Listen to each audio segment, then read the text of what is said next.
नमस्कार दोस्तों, स्वागत है आपका हमारे इस चैनल धूप धनुषी आरती में। दोस्तों, आज मैं आप लोगों को अधिवास और आमंत्रण अधिवास के बारे में बताने जा रहा हूँ।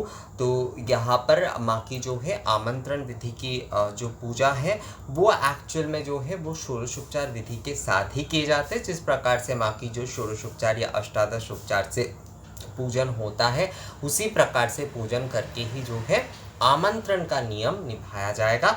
और यहाँ पर जैसे कि आप में से कई लोगों ने मुझे कहा है कि बोधन और बोधन अनुष्ठान अधिवास आमंत्रण के बारे में बताने की पहली बात तो वासंतिक नवरात्रि पूजा में किसी भी प्रकार का कोई बोधन अनुष्ठान नहीं होता है। तो आप लोग अगर वासंतिक नवरात्रि में जो है माँ के दुर्गा रूप में पूजन कर रहे हैं, महापूजन कर रहे हैं, तो वहाँ पर किसी भी प्रकार का कोई बोधन अनुष्ठान नहीं होगा, क्योंकि ये शुद्ध काल होता है। ये उत्तरायण मतलब देवी देवता जो है वो जागृत अवस्था में होते, तो इसलिए यहाँ पर किसी भी प्रकार की कोई बोधन का अनुष्ठान नहीं किया जाएगा। बोधन का अर्थ तो होता है जागरण। केवल जो है षष्ठी के सायाह्न में जो है जो वो जो छठे दिन होंगे नवरात्रि के, उसके सायाह्न में जो है माँ के सामने कलश बेल वृक्ष के सामने कलश स्थापना करके जो है वहाँ पर आमंत्रण होगा, आमंत्रण विधि होगा, यानी षोडशोपचार विधि के साथ जो है माँ के पूजन किए जाएंगे। उसके साथ जो है माँ को जैसे कि कुचा नैवेद्य या फिर मतलब 28 या 108 भाग में कई कई जगह पर जो है भोग आदि लगाए जाते हैं नैवेद्य का, उस प्रकार से उन्हें निवेदन किया जाएगा। आरती होगी, उसके बाद जो है अधिवास के हर वस्तु को माँ को स्पर्श कराया जाएगा और उसके बाद जो अधिवास डाला है उसे लेकर बरण अनुष्ठान किया जाएगा, उसे बेल बरण कहा जाता है। और उसके बाद फिर से एक बार जो है वो पूर्ण आरती होती है। तो यही होता है मूल रूप से जो है वो आमंत्रण और अधिवास का नियम। बोधन अनुष्ठान मैं फिर से आप लोगों को कहता हूँ, ध्यान दे इस विषय को। बहुत सारे मुझे मेल मिले, उन्होंने बोधन के बारे में मुझे कहा है कि बोधन जो है वो हम किस प्रकार से करें। वासंतिक नवरात्रि पूजन में बोधन अनुष्ठान नहीं होगा। बोधन केवल मात्र जो है वो शारदीय नवरात्रि की विधि है। बोधन वासंतिक नवरात्रि पूजा में नहीं होता है। यहाँ पर केवल जो है आमंत्रण और अधिवास का नियम ही किया जाएगा। और सप्तमी के दिन मतलब जो महापूजा करना चाहते षष्ठादिकल्प से, तो षष्ठादिकल्प से जो लोग मतलब षष्ठी के सायाह्न में आमंत्रण अधिवास का अनुष्ठान जो लोग करेंगे, सप्तमी से ही मूल पूजा एक्चुअली वहाँ पर शुरू हो जाएगी, क्योंकि यहाँ पर बोधन अनुष्ठान नहीं होगा। वासंतिक नवरात्रि में बोधन अनुष्ठान नहीं होगा, तो सप्तमी के दिन ही जो है नवपत्रिका प्रवेश और कलश स्थापना के साथ जो है माँ की मूल पूजा शुरू होगी।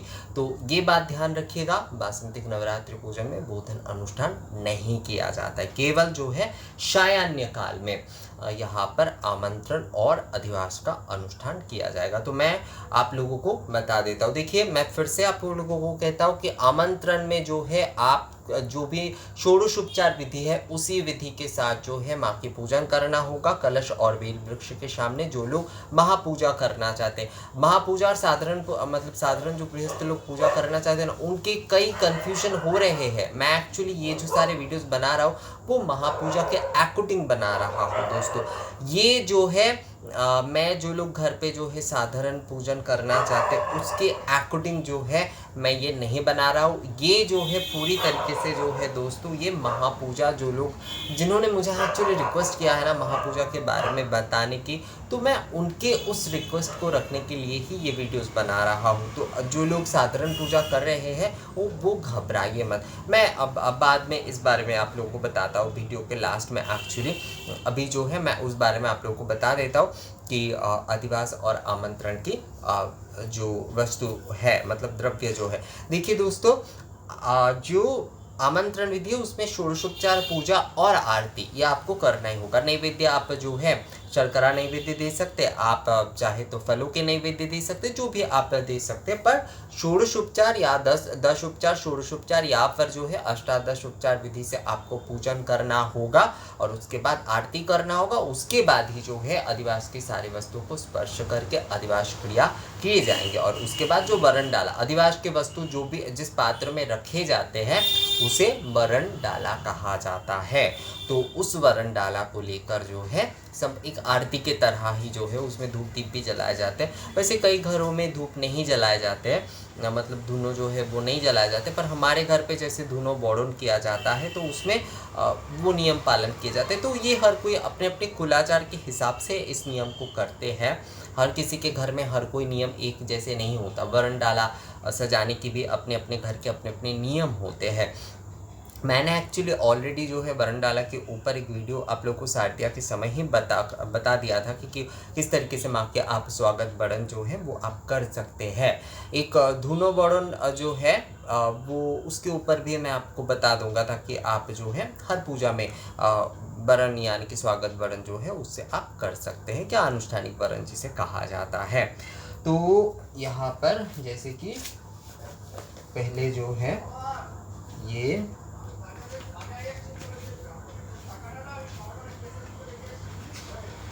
हाँ, तो इसमें आ जाता है दोस्तों, ये देखिए इसमें कहा कि ये एक्चुअली जो कहा गया है एक्चुअली वो मैं पहले थोड़ा पढ़ देता हूँ आप लोगों को अधिवास के विषय में, उसके बाद जो है द्रव्यों को बताता हूँ। तो अधिवास के विषय में कहा जा रहा है, जो कि दुर्गा पूजा विधि में कहा जा रहा है अधिवास के वस्तु में क्या क्या रखना होगा ही। कई लोग तो अपने हिसाब से जो है उसमें ज़्यादा कम करते हैं, पर ये सारी चीज़ें जो है वो मूल है। उसमें से मही गंध शिला धान्य दुर्वा पुष्पं फलं दधि घृत स्वस्तिक सिंदूर शंख कज्जल रोचनं सिद्ध्यार्थं कांचनं रौपं ताम्रं चामर दर्पणं दीपं प्रशस्ति पात्रं च। तो फिर से एक बार पढ़ता हूँ। मही गंध शिला धान्य दुर्वा पुष्प फलं दधि घृत स्वस्तिक सिंदूर शंख कज्जल रोचनं सिद्ध्यार्थं कांचनं रौप्यं ताम्रं चामर दर्पणं दीपं प्रशस्ति पात्रं च। तो ये जो सारे वस्तु है ये आवश्यक है, मतलब ये जो है ये आपको रखना ही होगा अगर आप अधिवास कर रहे हैं तो अब जो है इसमें आते हैं इस विषय में। आमंत्रण में जैसे कि यहाँ पर देखिए ये कहा गया है देवी के षोडशोपचार पूजा विधि के लिए देवी के वस्त्र अलंकार आदि मधुपर्क धूप सामग्री पुष्पादि नैवेद्य और बाकी सामग्री। अच्छा, बाकी सामग्री का मतलब होता है कि आमंत्रण विधि के जो षोडशोपचार पूजा होती है। अगर जिस पूजा शारदीय पूजा में जैसे कि बोधन किया जाता है तो बोधन के लिए जो है एक षोडशोपचार विधि से पूजन किया जाता है, और उसके बाद आमंत्रण के लिए एक जो है षोडशोपचार या फिर द्वादशोपचार से जो है पूजन किया जाता है। पर वासंतिक नवरात्रि यानी दुर्गा पूजा में जो है बोधन की कोई विधि नहीं है, तो यहाँ पर आमंत्रण की षोडशोपचार पूजा विधि ही किए जाएंगे माँ के। बिल्कुल माँ की जो जिस प्रकार से पूजन होती है, यहाँ पर केवल शारदीय दुर्गा दिव्य की जगह पर वासंती दुर्गा दिव्य कहना होता है। अधिवास के द्रव्य में तैल हरिद्रा ये बहुत ज़रूरी है। तैल हरिद्रा ये रखे जाएंगे। एक पात्र जो लिया जाएगा, बरनडाला वाले एक वीडियो आप देख लीजिएगा, उसमें इन सारी चीज़ों को सजाना होता है दोस्तों। छोटे छोटे कटोरी में या फिर मिट्टी के शड़े में जो है इसे सजाए जाते हैं। तैल हरिद्रा मही यानी कि गंगा मृत्तिका।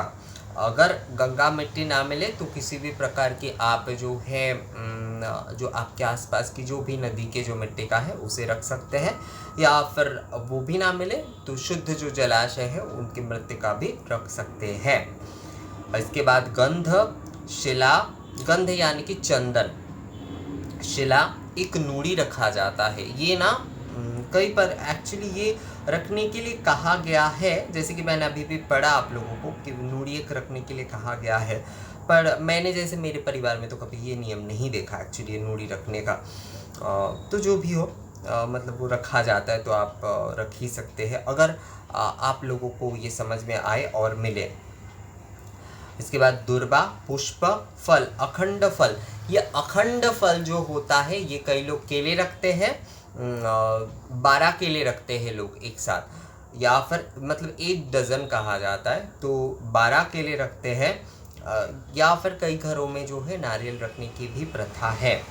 दधि घृत स्वस्तिक सिंदूर शंख कज्जल शंख यहाँ पर जो शंख की चूड़ी है वो भी रखे जाते हैं, मतलब जो शाखा जिसे कहा जाता है वो रखा जाता है, शाखा, पौला, नुआ, ये सारी चीज़ें रखे जाते हैं। कज्जल मतलब जो और जिसमें जिसमें से काजल पहनते हैं ना, वो काजल, यहाँ पर कई लोग काजल अलग से बनाकर भी रखते हैं। तो काजल, रोचना यानी कि कुरचना, सिद्धार्थम यानी कि श्वेत सरसप, जो पीले वाले सरसों होते हैं एक्चुअली, वो आपको रखना है। स्वर्ण, सोने के कुछ आभूषण, अंगूठी रख सकते हैं, सिक्का हो तो सिक्का भी रख सकते हैं।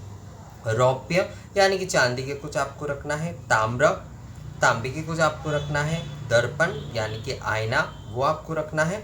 ये दर्पण ना कुछ लोग जो है वो पीतल के रखते हैं, कुछ लोग चांदी के रखते हैं, कुछ लोग नॉर्मल वाले रखते हैं, तो जो भी मिल जाए वो रखा जा सकता है। अलग तक यानी कि आलता।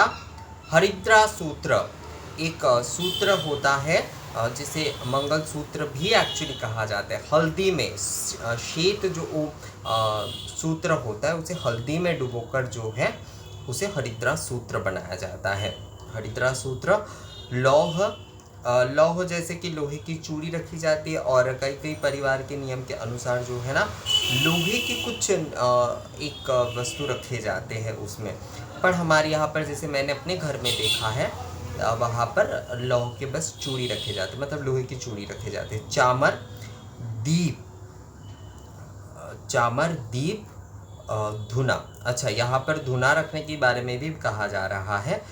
जैसे कि कई लोग तो वैसे धुना रखते नहीं है या फिर धुना जलाते नहीं है, पर धुना यहाँ पर रखा जा रहा है। तो चामर, दीप, धुना, आरती, अर्थात ये जो संपूर्ण कार्य है वो करने के बाद आरती करना ही होगा। बिना आरती के जो है ना कभी भी जो है एक्चुअली कोई कार्य संपूर्ण नहीं होता। तो प्रशस्ति पात्र यानी कि जो अधिवास डाला, वरण डाला जो है वो आपको इन सारी चीज़ों से सजाना होगा, और हर उस एक वस्तु को लेकर जो है उसे माँ को स्पर्श कराना होगा बेल वृक्ष में, और फिर माँ को जो है स्पर्श कराकर जो है उस वस्तु के नाम के उल्लेख के साथ माँ के मूल मंत्र का उल्लेख किया जाता है, और उसके बाद जो है जो अधिवास डाला है उसे लेकर वरण अनुष्ठान किया जाता है। मतलब संपूर्ण जो अधिवास डाला है वो हाथ में लेकर ये सारे वस्तु जो है जिस थाली में सजा होता है उसे अधिवास डाला कहा जाता है, उसे लेकर जो है माँ को प्रशस्ति पात्रन, जो जैसे मैंने पढ़ा ना, तो वरण डाला यानी कि अधिवास डाला वो, तो उसे लेकर जो है माँ के वरण अनुष्ठान किए जाएंगे। तो ये सारे वस्तु उसमें रखना होगा आपको। तो फिर से मैं एक बार पढ़ता हूँ।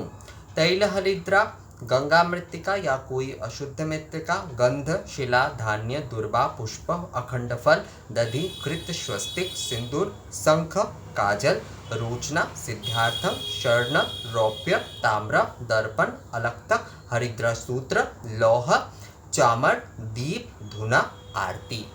तो ये जो सारी चीज़ें हैं, ये सारी चीज़ों के साथ जो है आपको जो अधिवास डाला है यानी वरण डाला है, प्रशस्ति पात्र है, उसे सजाकर, ये प्रशस्ति पात्र ज़रूरी है। हर एक वस्तु को जो है उसमें सजाना पड़ता है, एक छोटे छोटे कटोरी में रखकर जो है उस हर एक वस्तु को लेकर जो है ना इस प्रकार से छुआया जाता है, मतलब स्पर्श किया जाता है बेल वृक्ष में, और उसके बाद जो है माँ को बेल वृक्ष के अलग से होती है बेल बरन, और उसके बाद जो है माँ के जो मूर्ति होती है उनमें भी जो है उन सारी वस्तुओं को स्पर्श कराया जाता है, और फिर जो प्रशस्ति पात्र यानी कि अधिवास डाला या वरण डाला को लेकर जो है वरण अनुष्ठान किए जाते हैं। तो ये सारे वस्तु सजाना बहुत अच्छे तरीके से एक थाली में होगा। हमारे यहाँ पर जैसे सूप में भी सजाए जाते हैं कई घरों के नियम के अनुसार, पर हमारे घर में तो पीतल के थाली में सजाए जाते हैं, क्योंकि यहाँ पर दो रीति एक्चुअली नियम के अनुसार होता है। एक पूर्व बंगीय रीति होता है, एक पश्चिम बंगीय रीति होता है। तो पश्चिम बंगीय जो रीति होता है उसमें थाली में ही सजाए जाते हैं, पूर्व बंगीय रीति में जो है सूप में सजाए जाते हैं। तो आप थाली में सजा सकते हैं। उसमें दीप होना ज़रूरी है, उसमें जैसे कि धूप जो है वो भी अगर आप रखते तो वो अच्छा होता है।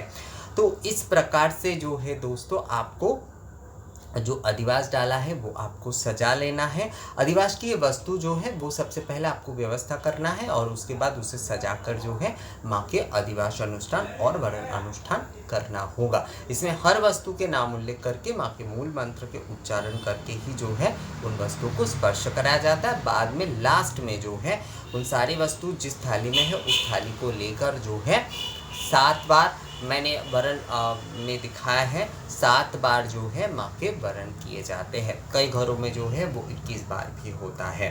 तो ये हर कोई अपने अपने कुल के अनुसार करते, ये अपने अपने विधि होते हैं। तो आमंत्रण और अधिवास का नियम यही है। आमंत्रण में जो है षोडशोपचार पूजा ही मूल रूप से होगी, अलग से कुछ विशेष बात उसमें नहीं है। उसमें जैसे कि माँ के वस्त्र आदि आभूषण आदि जिस प्रकार से दिए जाते हैं षोडशोपचार विधि के जो पूजन होगी बिल्कुल उसी तरीके से, और उसके बाद अधिवास में इन सारी वस्तुओं का स्पर्श करवा के जो है माँ की वरण होगी और उसके बाद मतलब स्वागत की जाएगी माँ के, और उसके बाद जो है आरती अवश्य करना होगा। आरती आमंत्रण के बाद एक बार होती है, संक्षिप्त आरती होती है, और उसके बाद जो है अधिवास आदि संपूर्ण होने के बाद एक पूर्ण आरती यानी विस्तृत आरती जो है वो की जाती है। तो ये दोनों आरती ही जो है वो करना चाहिए। अब एक विषय पे आते हैं, ये अधिवास आदि के बारे में मैं तो बता रहा हूँ क्योंकि आप में से कई लोगों ने जो है मुझे महापूजा के बारे में पूछा है, तो मैं इसके विषय में जो है वो ये वीडियोस बना रहा हूँ। पर कई लोग जो कि साधारण तौर पे जो है घर पे पूजा करते, देखिए दोस्तों मैं भी ना बहुत साधारण तौर पे पूजा करता हूँ। बहुत मेरे चैनल की शुरुआत ही तो उसी प्रकार से मैंने किया था, साधारण जो है धूप पूजा सेवा आदि से ही मैंने जो है इस चैनल की शुरुआत किया था।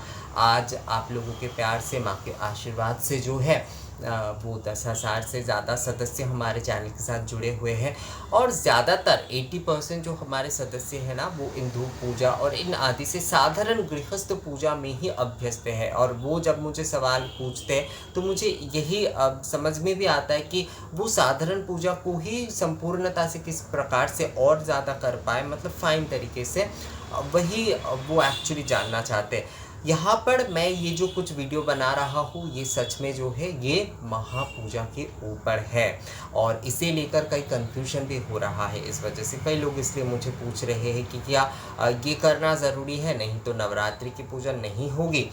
तो ऐसा कुछ नहीं है दोस्तों कि ये ना करने से नवरात्रि के पूजन नहीं होगी।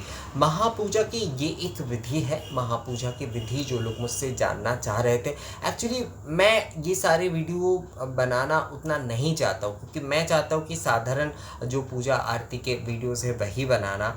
पर क्या होता है दोस्तों, मैं भी महसूस करता हूँ कि जो लोग महापूजा के बारे में मुझसे जानना चाह रहे हैं वो भी तो हमारे चैनल के सब्सक्राइबर है या फिर व्यूअर्स है, वो भी तो हमसे कुछ उम्मीद करते हैं। तो उनके लिए भी जो है मैं ये महापूजा के विधि जो है बताने की कोशिश कर रहा हूँ।